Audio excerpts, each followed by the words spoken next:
आप सबका स्वागत है झलक लाइफस्टाइल ज्योतिष चैनल पर। आज की तिथि बहुत ही अद्भुत, यूनिक, देव शक्तिपूर्ण यह दिवस पूर्णिमा, जैसा कि नाम ही है, पूर्ण प्लस अर्णिमा।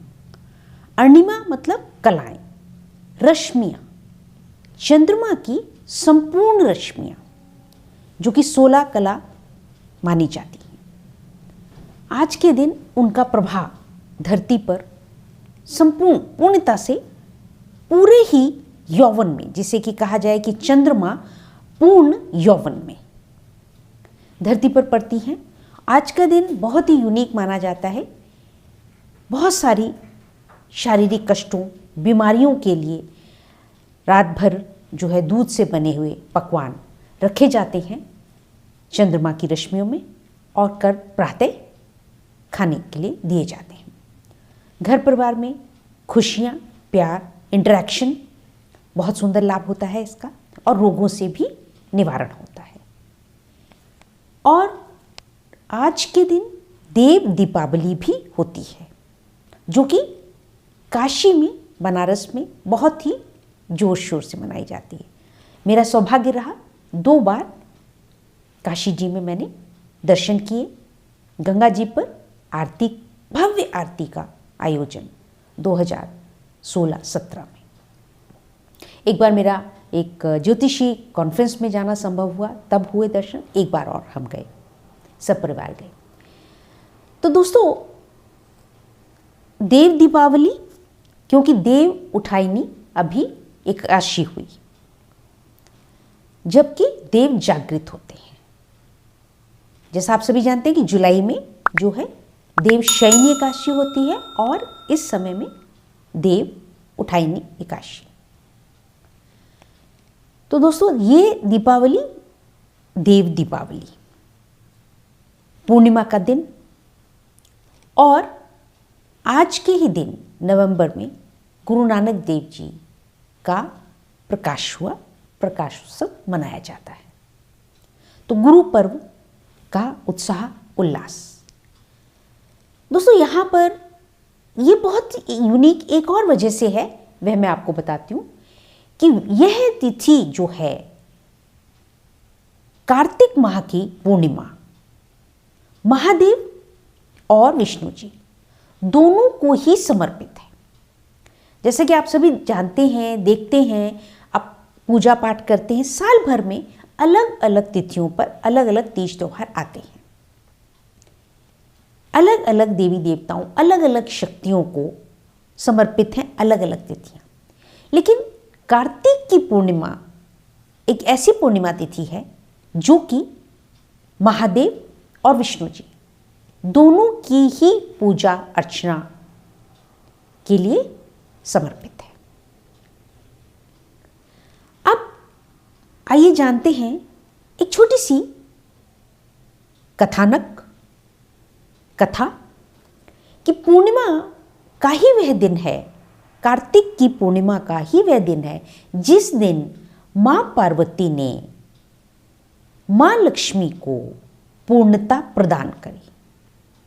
है ना कितनी अद्भुत बात।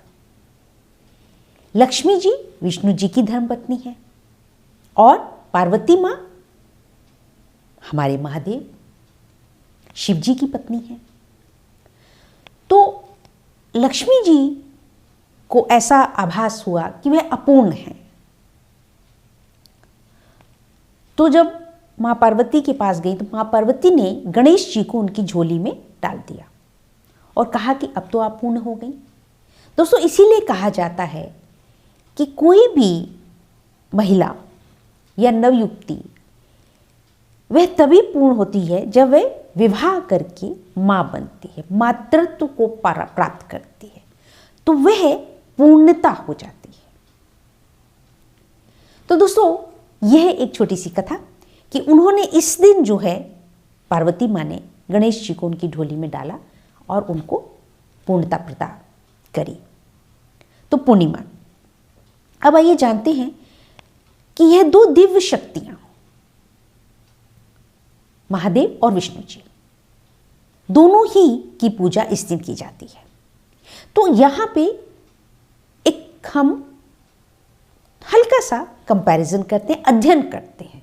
देखिए, हम कोई भी विवेचना या हम करने लायक ही नहीं है कि हम देव शक्तियों और इतनी परम महादेव शक्तियों के कोई तुलना कर पाए। हम ये सिर्फ एक अध्ययन के तौर पर जो कुछ चीज़ें मैं आपके सामने आपसे शेयर करना चाहती हूँ। तो आई, जैसे विष्णु जी उनका संबोधन,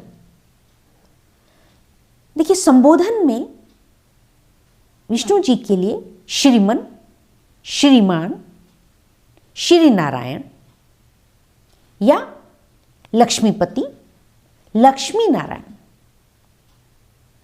श्रीपति, विश्वेश्वर, इस तरह से महादेव जो विष्णु जी हैं उनका संबोधन। और महादेव का संबोधन दोस्तों कभी भी श्रीमान नहीं लगता, श्री नहीं लगता महादेव की। महादेव महादेव, देवादिदेव, शिव जी, शंकर, भोलेनाथ, विश्वनाथ, महाकाल, महाकालेश्वर, और दूसरी तरफ शिव पार्वती, शिव शक्ति, शिव गौरा। तो दोस्तों आपने जाना कि संबोधन में किस तरह से डिफरेंस है। दूसरा,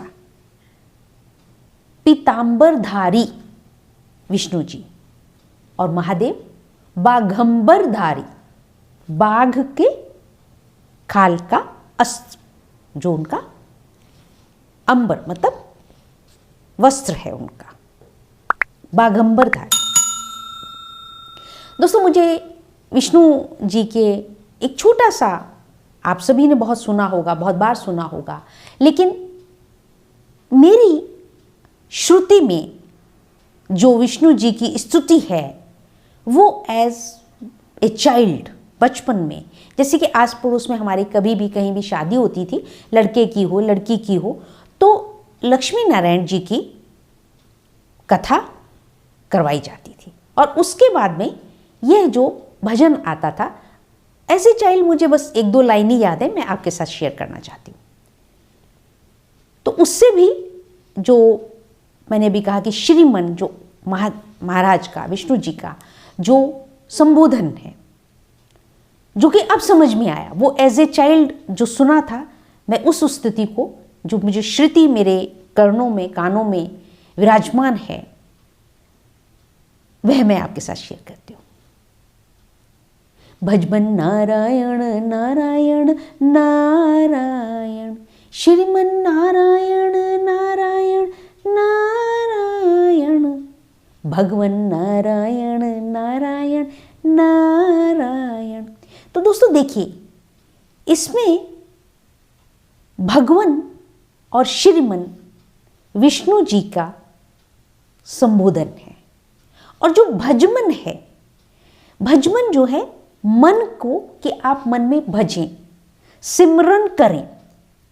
अब देखिए दोस्तों, ये तो बचपन में जैसा सुना था हमने पंडित जी, और जब पंडित जी कथा समाप्त हो जाती थी, जो पंडित जी जब ये भजन लगाते थे, तो हम बच्चों को पता चल जाता था कि अब जो है आरती होने वाली है और प्रसाद मिलेगा। तो ये जैसे ही जो शुरू होता था, पंडित जी जिस स्वर में जैसे गाते थे, मुझे वही याद है, मेरे अंतःकरण में वही है।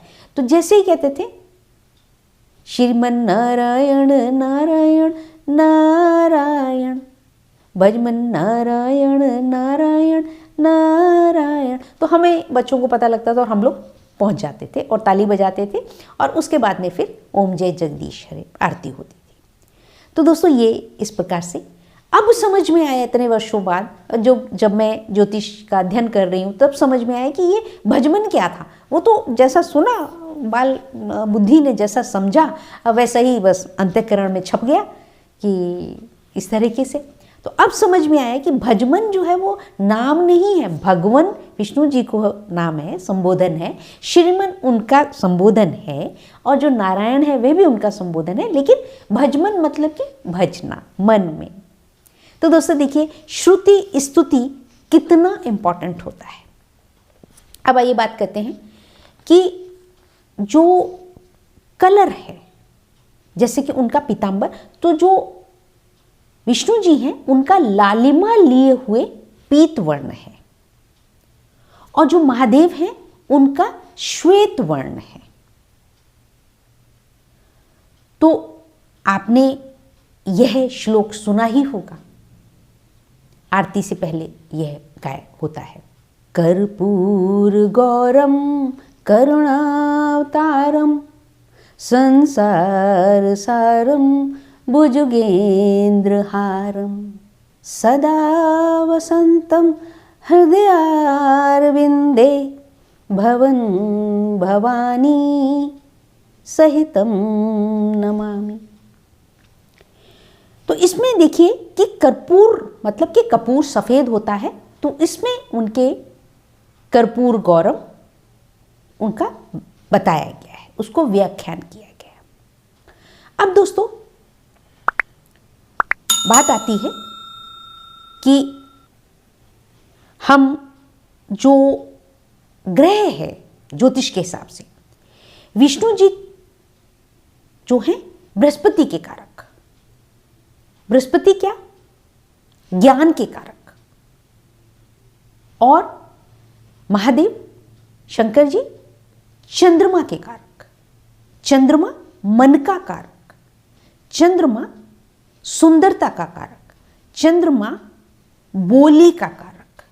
और दोस्तों ज्योतिष में जब गणना भी करते हैं तो जब चंद्रमा दूषित हों, कष्ट में हों, तो अक्सर बच्चे जो हैं उनके बोलने में वाणी दोष होता है, जो जैसे गूंगे हैं या अन्य प्रकार के कष्ट हैं, वह चंद्रमा से भी होते हैं, बुध से भी देखे जाते हैं और चंद्रमा से भी देखे जाते हैं।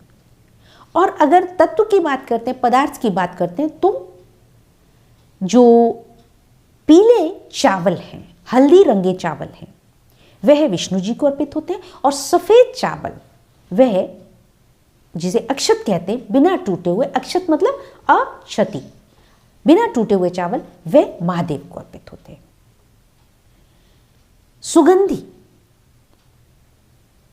सुगंधी में विष्णु जी को आपने देखा कि सुगंधित लाल रंग के पुष्प, लेकिन महादेव को सुगंधि रहित सफेद आग के फूल बहुत प्रिय हैं। आग के फूल नीले भी होते हैं। और पुष्पों में मैंने श्रावण माह की वीडियो में भी आप लोगों ने देखा होगा, मैंने बताया भी था।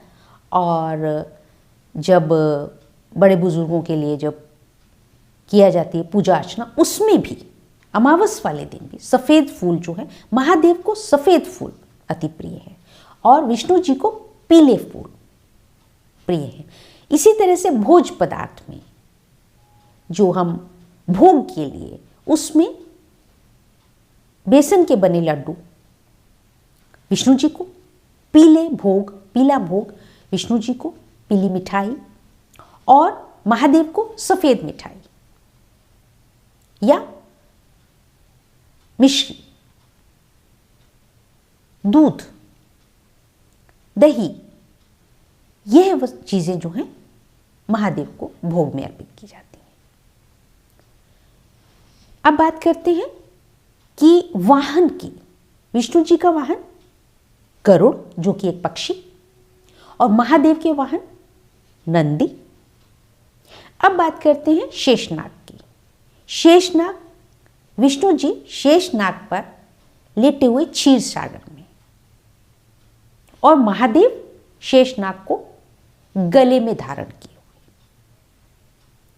तो देखा दोस्तों आपने कि दोनों ही महाशक्तियों की अपनी अपनी उनके प्रति चीज़ों का समर्पण, उनकी जो अभिव्यक्ति है वह किस प्रकार से एक दूसरे से अलग है।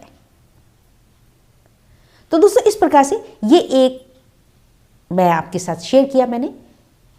इस समय में बहुत ही सुंदर ज्ञान मुझे लगा कि हमें इस विषय पे भी बात करनी चाहिए। तो इस प्रकार से दोस्तों इस वीडियो का लाभ उठाएं और इस वीडियो को ज़्यादा से ज़्यादा शेयर करें और मेरे चैनल को सब्सक्राइब कर लें अगर आपने अब तक सब्सक्राइब नहीं किया है तो, और कमेंट करके बताया करें। Thank you very much for watching.